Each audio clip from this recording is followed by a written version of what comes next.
আজ আমরা আলোচনা করব যারা রাষ্ট্রবিজ্ঞান নিয়ে রবীন্দ্রভারতী থেকে ডিস্টেন্সে এমএ করছো, থার্ড সেমিস্টারে পরীক্ষা দেবে, তোমাদের যে সিসি 3.1 পেপারটা রয়েছে অর্থাৎ comparative politics in developing countries, এই পেপারে 15 নম্বরের সাজেশন আমি দিয়ে দিয়েছি অনেক আগে। তোমরা যারা দেখোনি তারা দেখে নাও, যারা চ্যানেলটা সাবস্ক্রাইব করোনি তারা চ্যানেলটা সাবস্ক্রাইব করে দাও, তাহলে আমি যখন যে ভিডিওগুলো দেবো বা সাজেশন দেবো সেগুলো তোমাদের কাছে নোটিফিকেশন চলে যাবে। আজকের আমি আলোচনা করব তোমাদের যে সিসি 3.1 পেপারে যে 5 নম্বরের যে প্রশ্নগুলো আসার সম্ভাবনা রয়েছে সেই প্রশ্নগুলো। তবে বলে রাখি, তোমরা 5 নম্বর প্রশ্নগুলো শুধুমাত্র এই কটা করবে না বা এই কটা, তোমাদের যে বড় প্রশ্ন দিয়েছি বড় প্রশ্নগুলো অবশ্যই ফলো করো। বড় প্রশ্ন থেকে 5 নম্বর আসার সম্ভাবনা রয়েছে।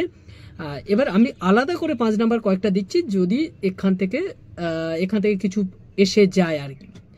না হলে তোমাদের যে বড় প্রশ্নগুলো দিয়েছি বড় প্রশ্ন তো সব বড় প্রশ্ন ওখান থেকে কিছু বড় প্রশ্ন হিসাবে পড়বে, বাকি যেখানে যে টপিকগুলোতে দেবে না সেখান থেকে কিন্তু তোমাদের 5 নম্বর প্রশ্ন আসতে পারে।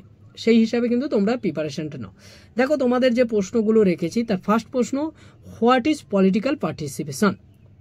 হোয়াট ইজ পলিটিক্যাল পার্টিসিপেশন, এই প্রশ্নটা যদি এখান থেকে অন্য কোনো প্রশ্ন দেয় তাহলে দিতে পারে types of political participation.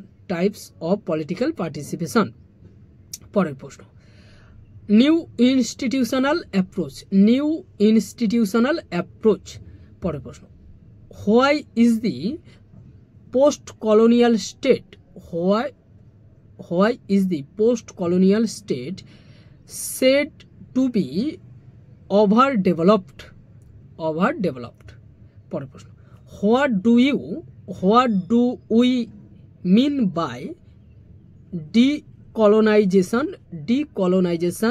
of the mind? পরের প্রশ্ন, what is globalization? পরের প্রশ্ন, what is developing world? পরের প্রশ্ন, discuss different theoretical approaches of new social movements.